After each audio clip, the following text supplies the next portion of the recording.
So I had to reboot this event. I will wait a few minutes to see if people do sign in.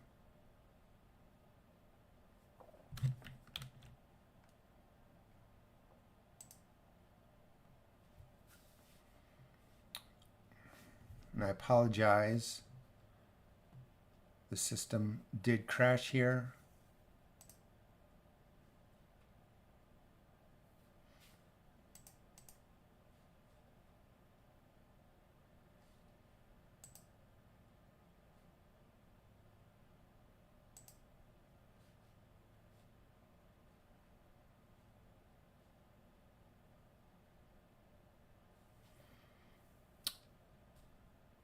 Hey Strawberry, hey everybody who's signing back in. I did have to restart. This is a new link, getting everything going again. I apologize. And we'll just pick it up from the beginning for people signing in. So I live in a house that's from 1867, and sometimes when it gets windy and stormy, everything gets messed up. So I apologize for that. I am going to pin a message. That is a link to my blog, and that is an article on fall gardening and some of the plants you can plant now. That should, give you something to read. This way you don't have to take a lot of notes. So today we are talking about fall gardening, general crops to plant. First part of the video was on the other link, so let me just start over real quick, bring everybody up to speed. So first thing is August is a great time to plant your fall garden. You've got the warmest soil, your seeds are going to germinate more quickly, they're going to grow more quickly with the longer longer amounts of daylight. As September approaches, you get less amounts of daylight. So this 4 weeks, really from like August 15th to September 15th, you can get a lot of growth from your cool weather crops. More so now because you have longer days, more daylight, than from like September 15th to October 15th. They're going to just grow better. You definitely want to get your peas in now. All your cool weather crops can take a frost. Their leaves can freeze. They can do just fine. However, peas, the pods themselves can't freeze. So you have a frost. A frost is something that is on the surface of the ground, affects the leaves of your plants, and then it warms up and the plants are fine. A freeze freezes the ground about an inch deep, half an inch deep, 1.25 centimeters, 2.5 centimeters deep. That deep freeze often kills some of your cool weather crops. The peas don't really the pods themselves don't like frost or any kind of freeze. So you have to plant these now so they get to a good size and they're really producing before a heavy frost rolls in, and that's a prolonged frost. So definitely get your peas in now. Again, the ground is nice and warm. Your warm weather or your cool weather crops are going to germinate quickly. Now, the soil temperature can get up to 100 degrees Fahrenheit pretty easy with the sun, 37.8 centimeter or Celsius. Really warm. Sometimes the warm soil inhibits germination of the cool weather crops, or the germinating seeds just get really hot, it dries, they die off. So maybe put some shade cloth down if you're in a hot area. I'm in Maryland Zone 7. That gives you a kind of anchor point. I'm planting all of my peas. Really should have had them in last week or so. But I'm putting them all in now. As I said before, I've been away for 2 weeks. I am a grandfather for the first time. Austin, he's doing well, healthy, growing, and my garden has been really neglected. Like, I'm going to do a video tomorrow. I haven't actually done any videos, just 2 live videos in the last 2 weeks. So I took off really for the first time in the summer doing YouTube content. But anyway, I'll be doing a tour of my garden. It's pretty much wrecked, but I'm going to be moving into fall gardening. And it's been a great 2 weeks. So the garden's messed up, but Austin is doing extremely well. All right, if you have questions, put question down. I apologize for the error or the screw up, and I had to restart everything and reboot. So hopefully we get some people on here. If you have a question related to gardening, please just type question and I will answer. Let me see what we have going on here.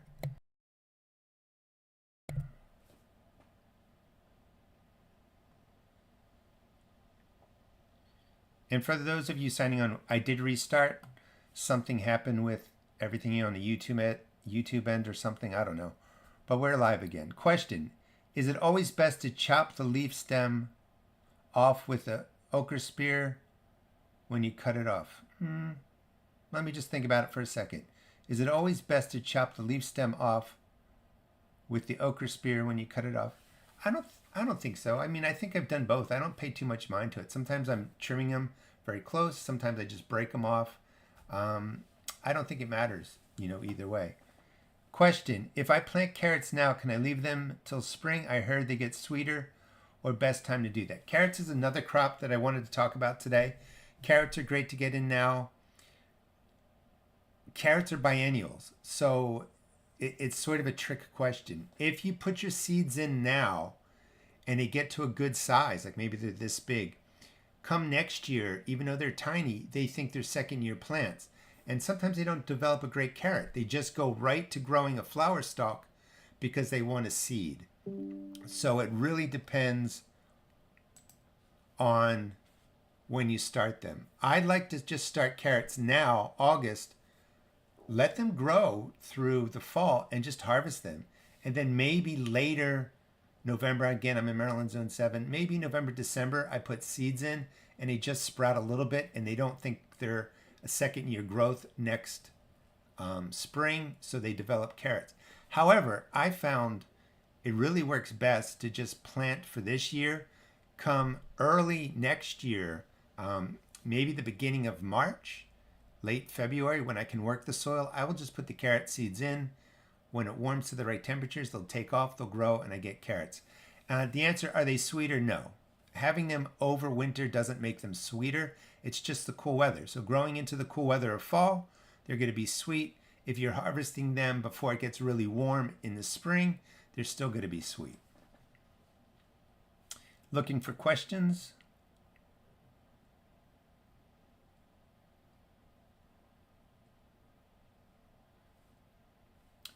Wickshire, we are doing a soil test, peat moss, farce soil, leaf mold, sandy clay loam, and near pure clay, 16-ounce cups. If you choose a seed, only one to test, what would you suggest? Something that grows quickly. And so if you go with a bean, that's usually what people test with. However, they fix their own nitrogen. If it's just a soil test, probably, like a bush bean. If you're concerned that the bean fixing its own nitrogen will impact your testing of the soil, I probably would go with like a cucumber, something like that.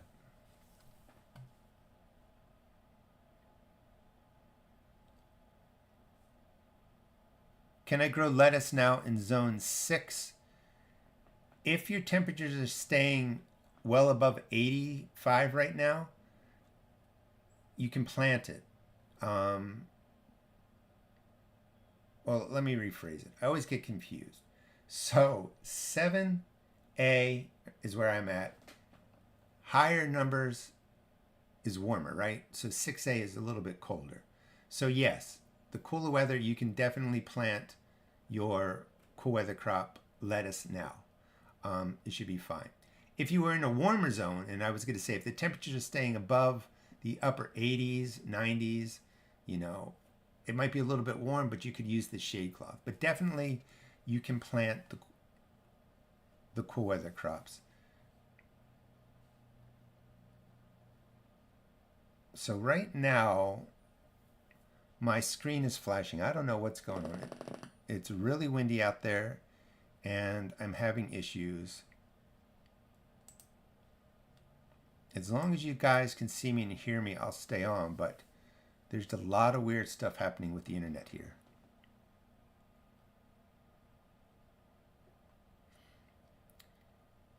So you can plant the lettuce now. They definitely like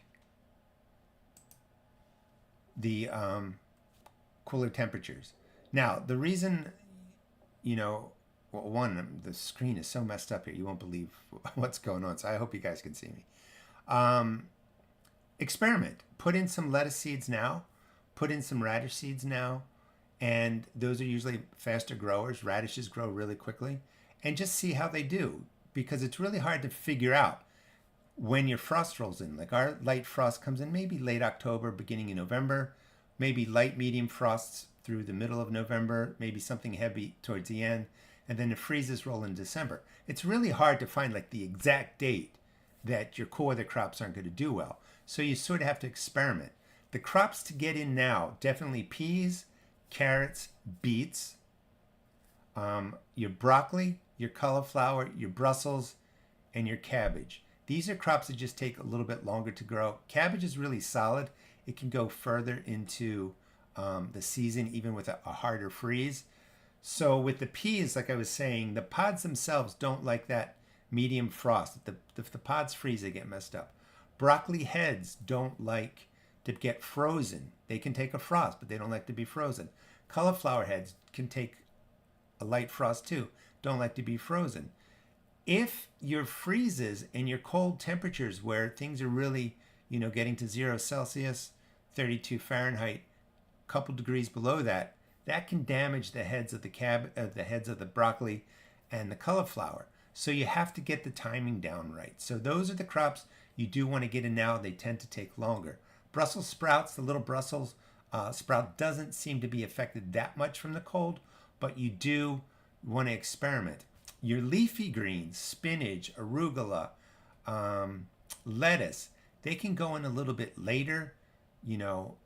All your cool weather crops, if your soil is really warm, 100 degrees Fahrenheit, 37.8 degrees Celsius, you don't have to take the temperature of the soil. But if your days are, up there and the sun is beating down, the soil temperature raises, well over 100 degrees Fahrenheit, 37.8 Celsius, easily.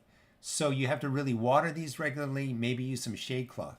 But you're going to get a great benefit from planting a lot of your cool crops now in August. And then when the temperature's cool in September, they're going to be nice. And you can direct seed these. You don't have to do transplants.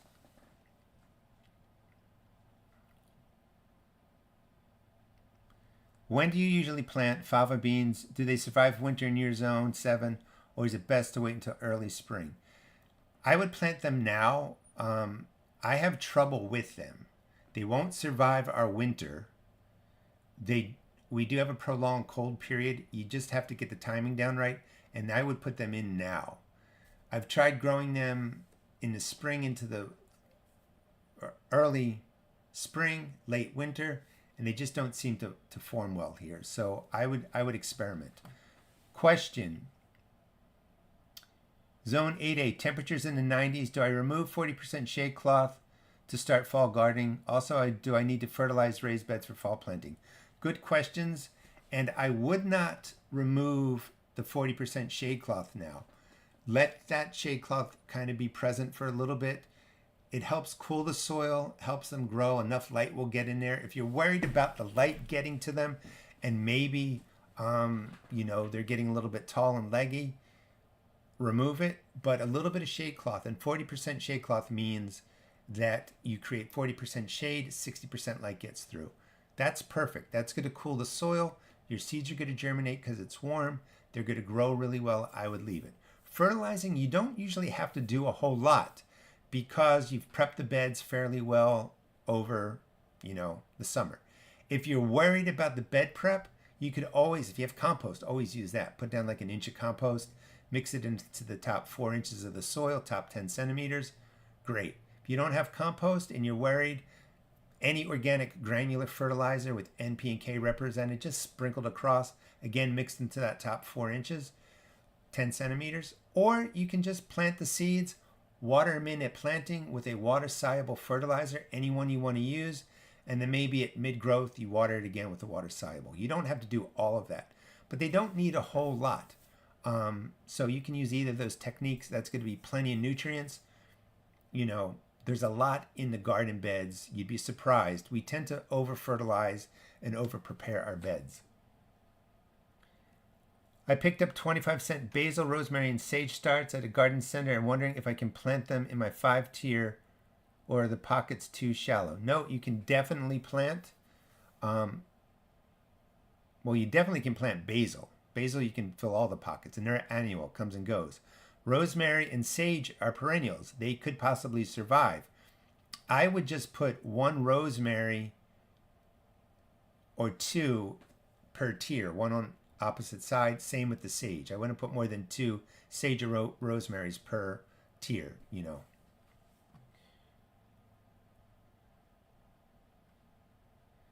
My dwarf lime tree leaves are turning white. It's in the ground. I'm in Vegas. What can I do for this? I don't know. That is not my specialty, so I don't want to guess. If the leaves are turning white of any plant, sometimes if they're not used to high heat and high sun, sun can bleach the leaves. Sometimes it's due to small insects on the underside like mites. You can check them for any kind of like webbing or anything looking like that, but I don't really have an answer for you. Sorry. Question, in pots, do I need to pull old plants completely out in order to start new plants, collards? You don't.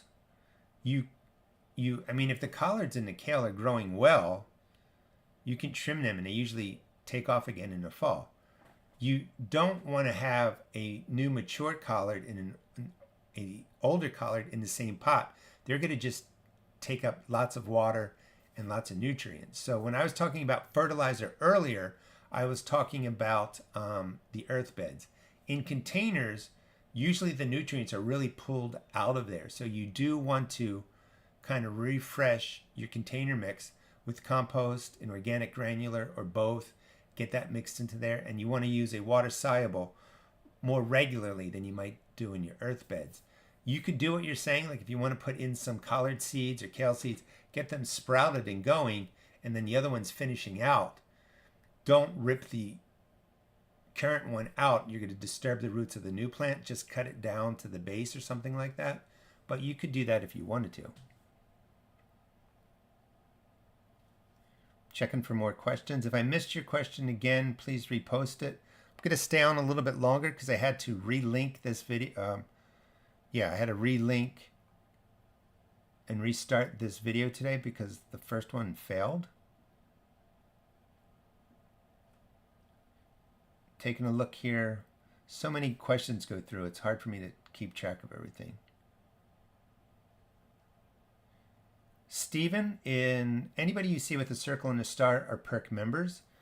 So perk memberships, you can join my YouTube channel, $3.99 a month. I do this format 5 times a month and some other things. It is, $3.99 a month. And it's really focused on mentoring, and I answer all your questions. The group is great. Anybody who has a circle and a star is a perk member.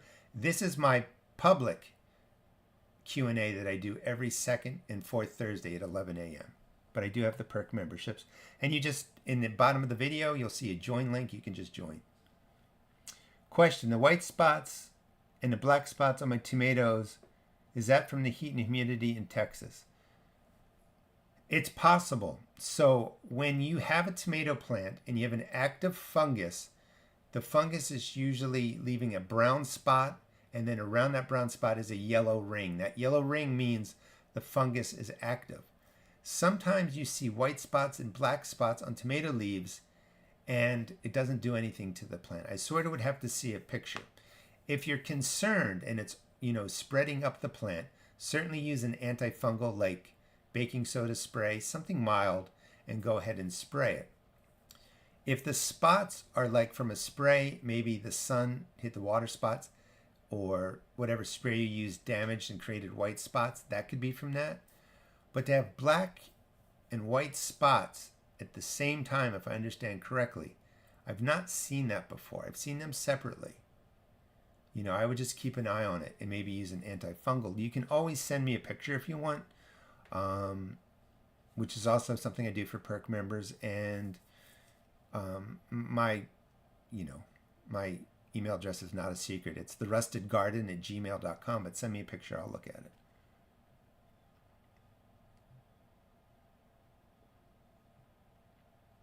Question, tips on how and when to plant garlic for a spring harvest.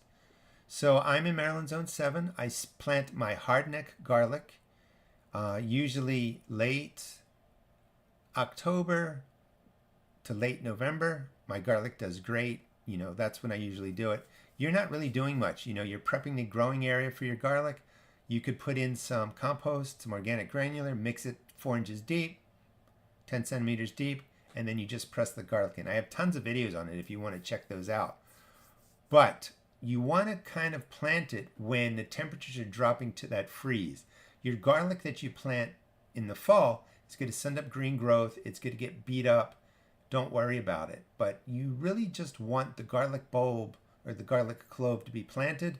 Let it root out, let it establish a little green growth up top, and then you just let it sit. Come next spring, a well-rooted clove is just going to send up the greenery.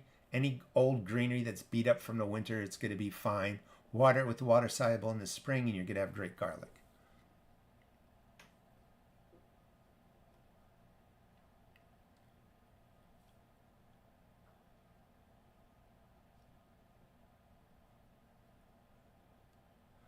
All right, buzzing through real quick.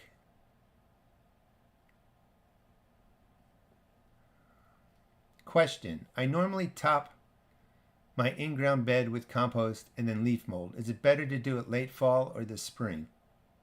Let me read it again. I normally top my in-ground bed with compost and leaf mold. Is it better to do it in the late fall or the spring?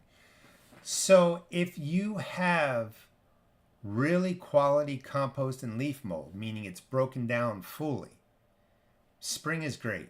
Just let it set where it is, set it up in the spring. If it's not quite done breaking down and you need more time, I recommend the fall. Then it gets that couple of extra months, maybe up to 5 months of sitting in the bed, and breaks down a little bit more. It really, in the long run, doesn't matter. The nutrients don't get sucked away or go away. So you could do whatever's most convenient really for you, I think. Do you spray for mosquitoes or wear a mosquito vest? I am one of those lucky people that is bothered very little, knock on wood, by mosquitoes. Where other people might get 15 or 20 bites, I might get 1. So I'm lucky. In the morning, after these crazy rains, I go into my garden. Mosquitoes are everywhere. I will get, 5 bites or something like that. And that's probably too much information. But they itch for, 10 minutes and then they go away. So they don't really bother me. So to answer your question, I do not spray and I do not wear a vest. I do make sure that I don't have standing water on my property, be it a shovel flipped over, a bucket, a seed container, because they can multiply. My wife gets bit really easily. Most people do. So I really make sure that I don't have standing water around the property to the best of my ability.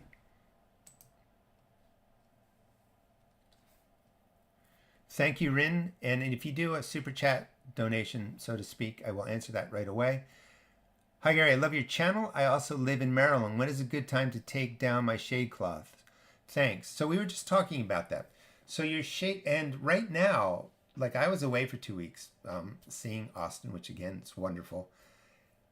My garden got beat up. It got hot again. Things dried out. It would have benefited the shade, having the shade cloth up.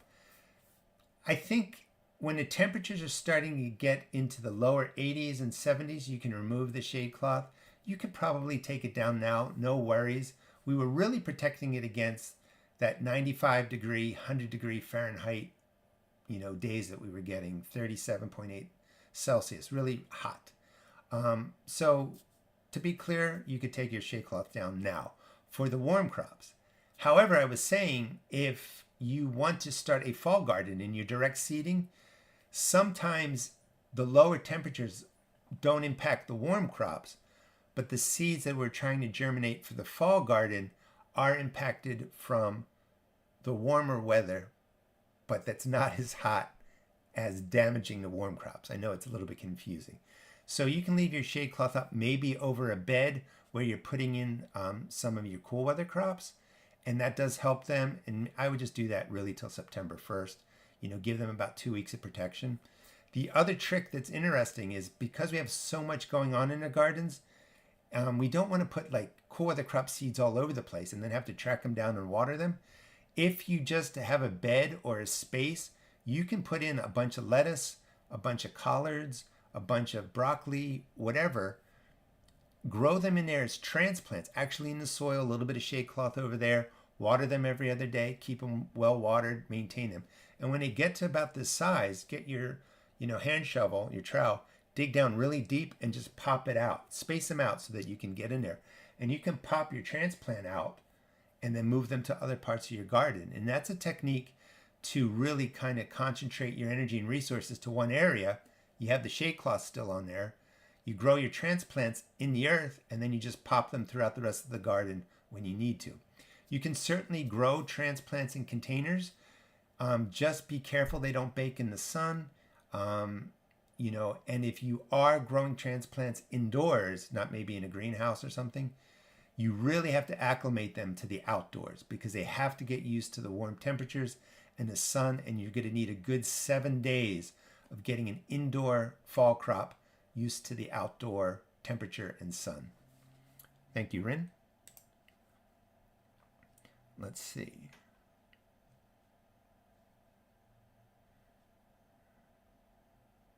Just picking up where I left off. Trying to anyway. If I missed your question, please throw it out there. We are at 3:37, so I'll go for a good other 20 minutes here.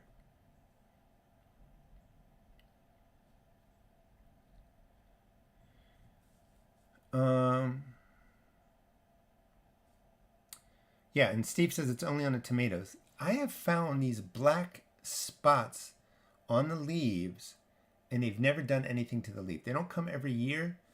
You can kind of monitor it and watch. How late in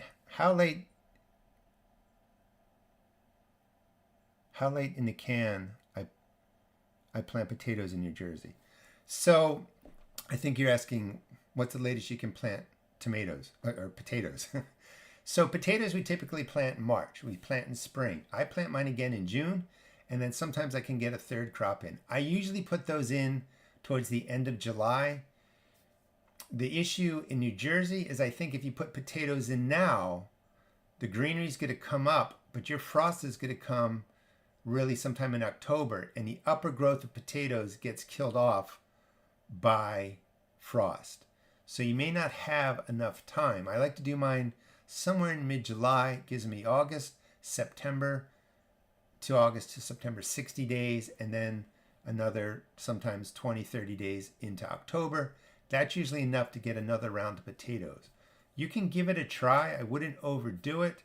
If you can protect the green growth, certainly give it a try now, but you're getting to the point where it might be tough for that. And I have plenty of planting potato videos. I just did some this summer, so you could check those out, and that will keep you on track. I'm growing pumpkins in root pouches due to limited space. Have you tried this? One's in 35 gallons, the other's in 10 gallons. They'll be growing up a trellis. So I have not tried it before, but I've grown cucumbers in root pouches or fabric pots.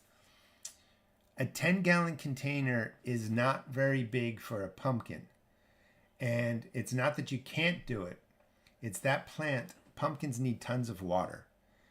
So that plant, when it's large and growing upward, is going to be sucking the water out of there that you might have to water in 10 gallons twice a day.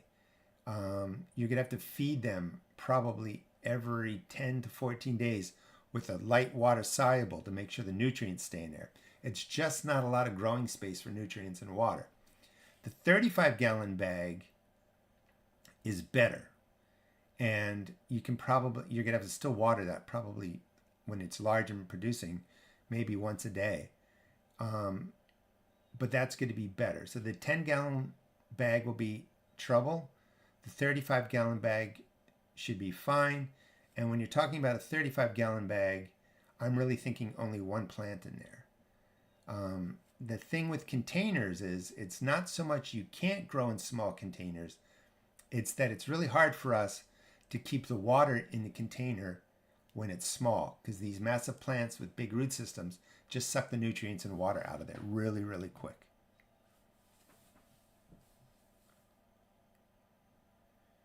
Karen, who's also a perk member, is it okay to plant tomatoes the same location every year?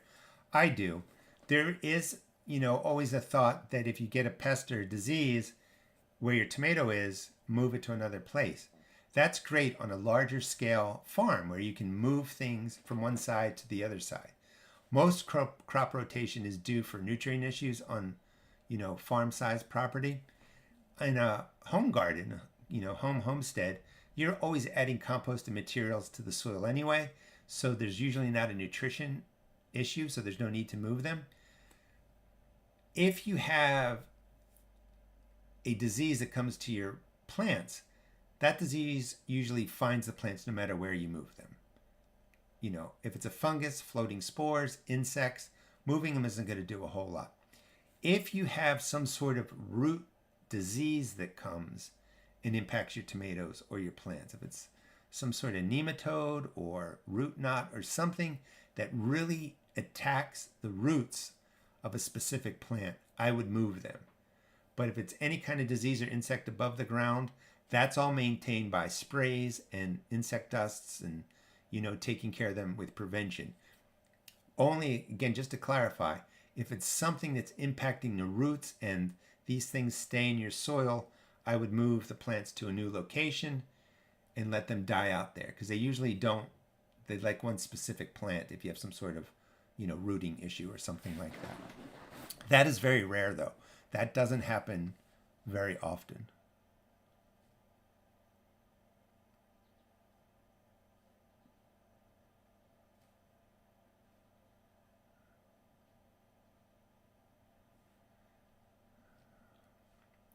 Eli, I saw your question, but make sure you put question in front of it. Can you grow some vegetables indoors with the grow light? You can grow anything indoors with a really powerful grow light. They're really expensive. With just lights for seed starting, just the fluorescent shop lights, I've grown radishes, lettuce, spinach, arugula, and Tiny Tim tomatoes, and they seem to work.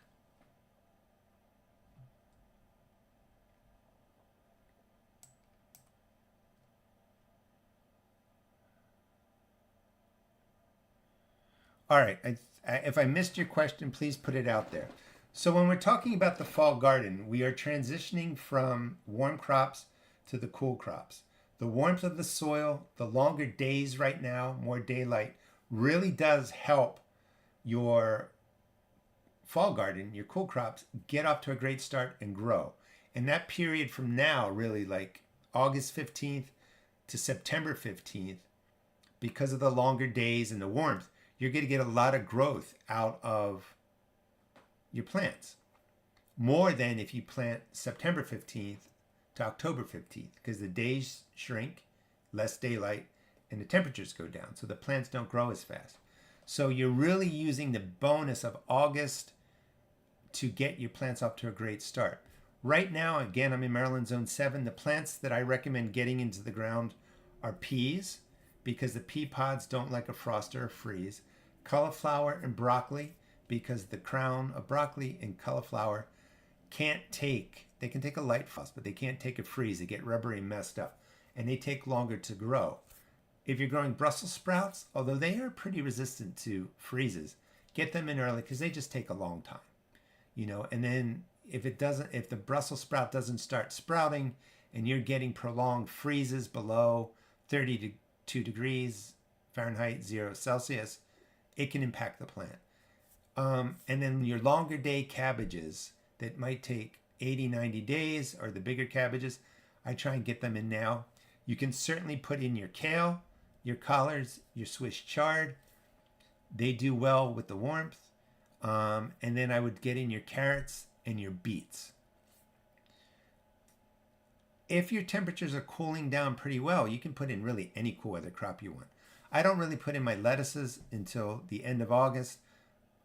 Radishes either. I do experiment. I put some in now. But when you have the warmth of August, sometimes your arugula will bolt, your pak choi or your Chinese cabbages bolt.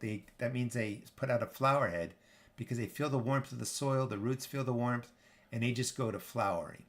So some of the crops I don't really plant, until later August when things cool down.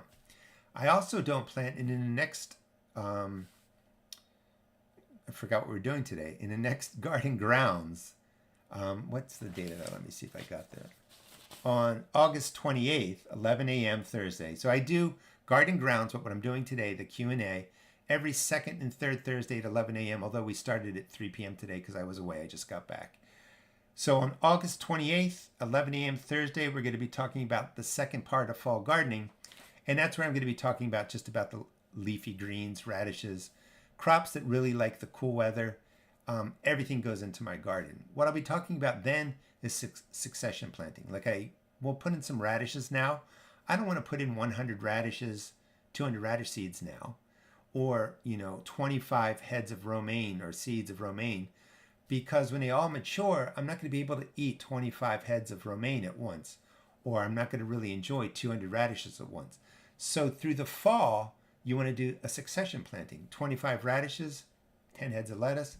After they germinate, 2 or 3 weeks later, 25 more radishes, 5 or 10 more heads of lettuce, and you get the idea. And you plant in waves so that you're harvesting mature crops over a longer period rather than having to eat 25 heads of lettuce at once or having 200 radishes. All right, so I did have to restart this video.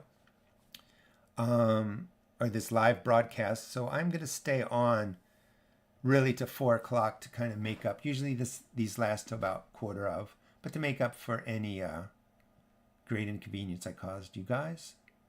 Let me see what questions we have. I see seed companies from Wickshire. I see seed companies still sell weak variety of plant. Things that get sick easy when there is numerous cultivars that are much more resistant. Some varieties need retirement. Thoughts? So what I'm going with is that you have more experience than a lot of people. So a lot of the seeds that are sold to us for pretty packaging. Heirlooms are great, but they're not all the best in the sense that they just don't do well in our zone. Or they produce a great tasting tomato, but you only get 6 of them, and the diseases knock them out. So when you're buying seeds, you're looking for plants that do really well in your area. And you may not know that right away. So I've grown, I don't know, hundreds, maybe 1,000 different varieties of tomato plants. And I've kind of whittled mine down to like the 15 or 20 that do really well.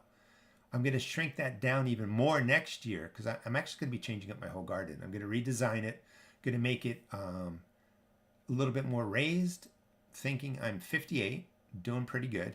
But when I'm 68, I might not want to have this bed set up. So I'm planning for when I'm older. And I'm also planning now, again, Austin is wonderful. I love being a grandfather.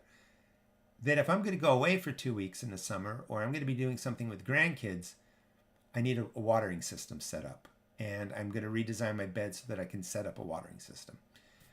Anyway, in doing that, I am looking for, like your question, what seeds, what plant varieties do really well in my conditions and in my garden?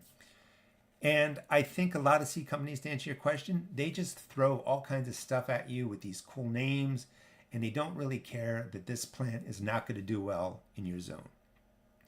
And you only learn that with experience. And that's not just the seed companies. It's when you go to Home Depot or Lowe's and you buy a certain plant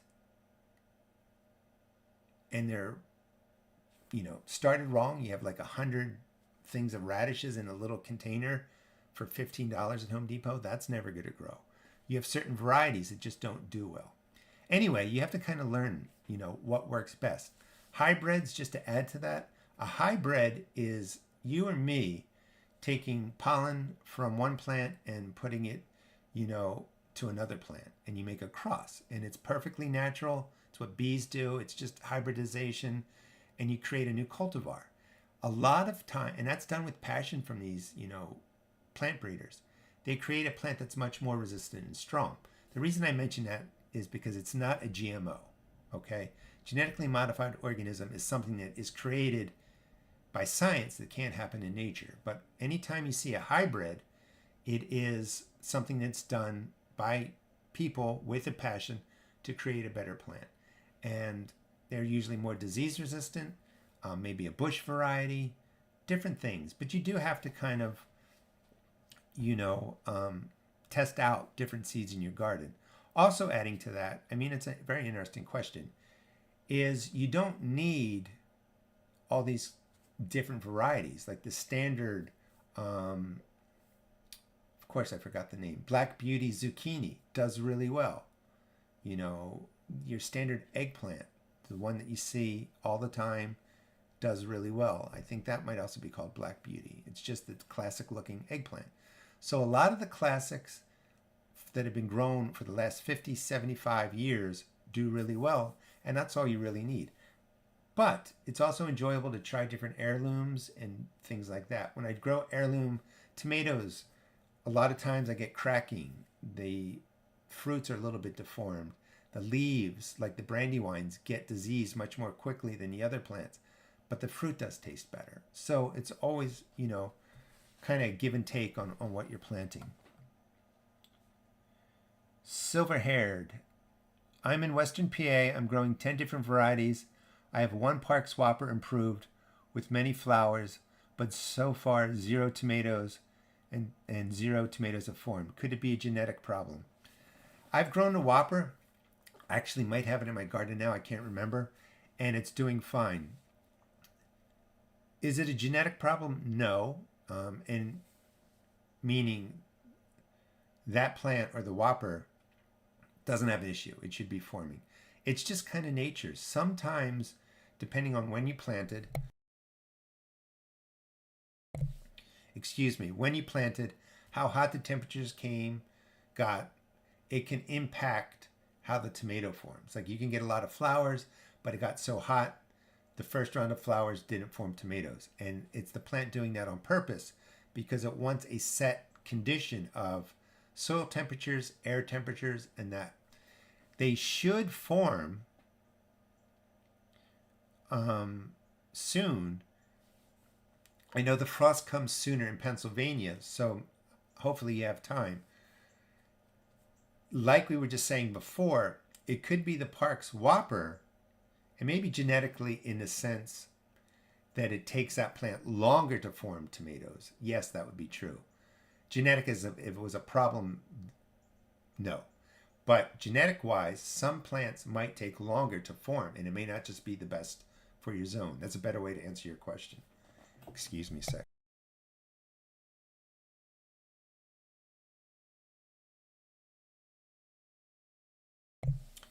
Talking too much, I'm starting to cough.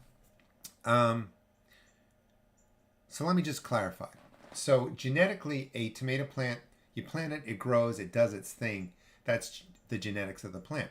You may have a plant variety that takes a long time to start forming a tomato and growing, and it may not fit your zone, or maybe you planted it too late, so you have to plant it sooner. Could be true for the Park's Whopper. When I read your question, I was looking more, is it a genetic problem that it's just flowering and nothing's forming? No, it's not a unique problem just for that plant for this year, but you know, maybe it's related to how the plant grows. However, this year has been really tough in our area for tomatoes with the high heat, prolonged heat, crazy rains. A lot of plants aren't doing well. Where are we at? All right, about 5 more minutes.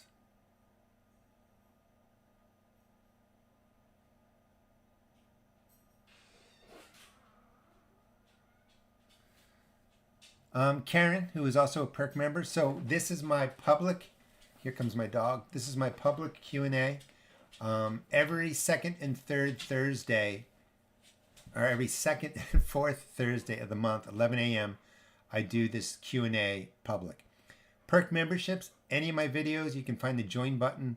I do this 5 times a month, plus some other things for $3.99, and it's a great group. So anybody you see with the circle and the star are perk members. And this is the format we typically do 5 times a month.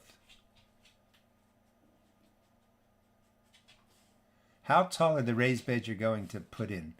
So the first raised beds, I'm going to make mine out of wood. I like that look. I do really like the metal raised beds. They're probably just going to be, 12 inches. I don't think I'm going to go to 24 inches. I'm still deciding. I might be doing different rows. I'm still in the design process. But the wood beds, the wood raised beds are probably going to be 3 feet wide, 12 inches tall, and they might be 6, 8, 10 feet long. It really doesn't matter. I've also found over time, I've done a lot of 4 by 6, 4 feet by 6 feet raised beds, 4 feet by 8 feet raised beds. And they're great. You can't reach all the way in. You have to go around the bed. With a 3-foot raised bed, easy there, Willow. With a 3-foot wide raised bed, I can tend from any side. And it's also going to give me a little bit more room in the garden based on how I set it up. But wood beds, 12 inches. We'll see, how it goes.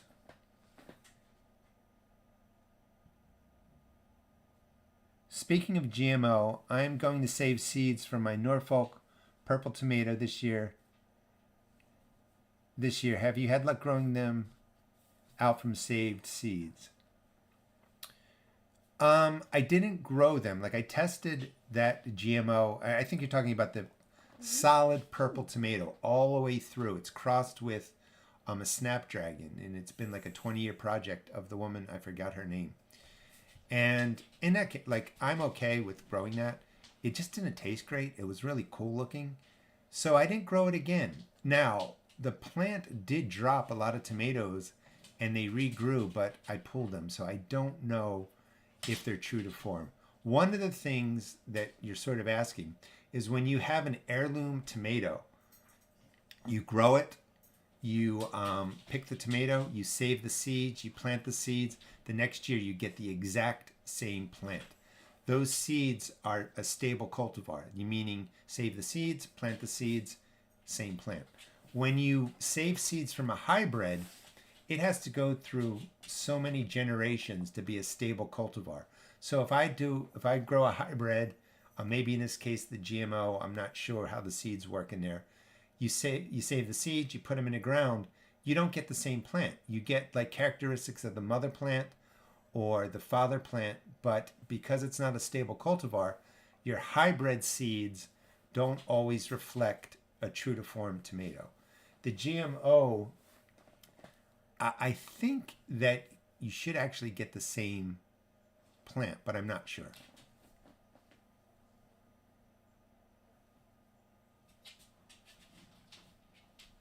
All right, we are at 3:58.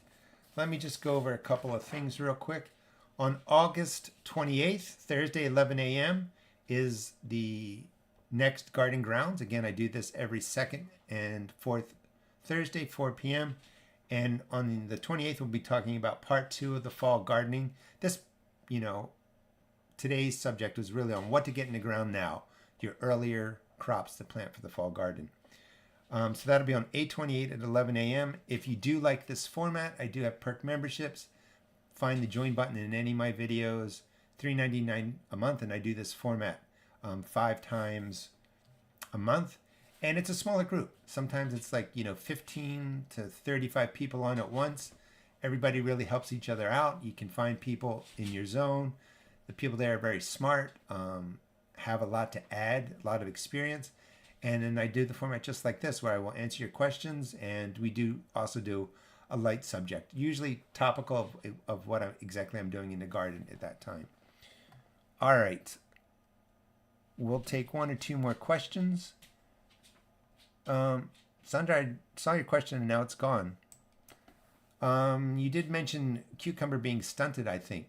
So with the high heat, uneven watering, cucumber plants get really beat up, and the cucumbers don't pollinate well, and they can look really deformed and look beat up, depending on, what's going on in nature. If you're in Maryland, you actually have time that you can plant cucumber plants and zucchini plants. Now, again, some of the warm weather crops, because they grow so quickly with the warmth, they germinate quickly, they accelerate. If your frost isn't really coming till later October or November, you can get in another wave of cucumbers, squash plants, or summer squash plants.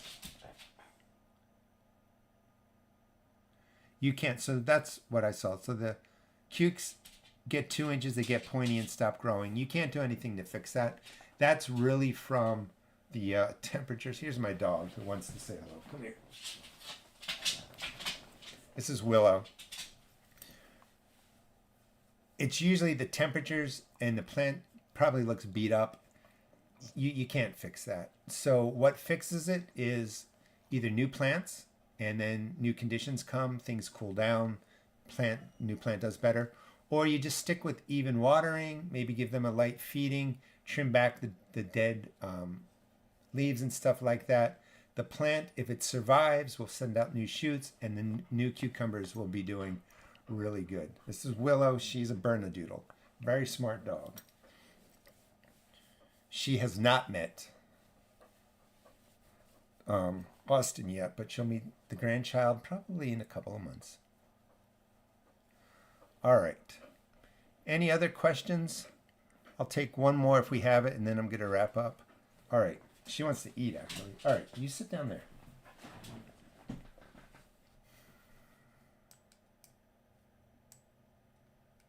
And thanks for sticking with me. So just if you come to this regularly, my house is from 1867. One electric wire going in. We get storms here. It gets really windy. Sometimes the internet goes out. So if I'm ever in the middle of a live event, it goes out. If I can't get it back up and going, look for a new live link. And that's, all I can do. And that's what happened today earlier for some people.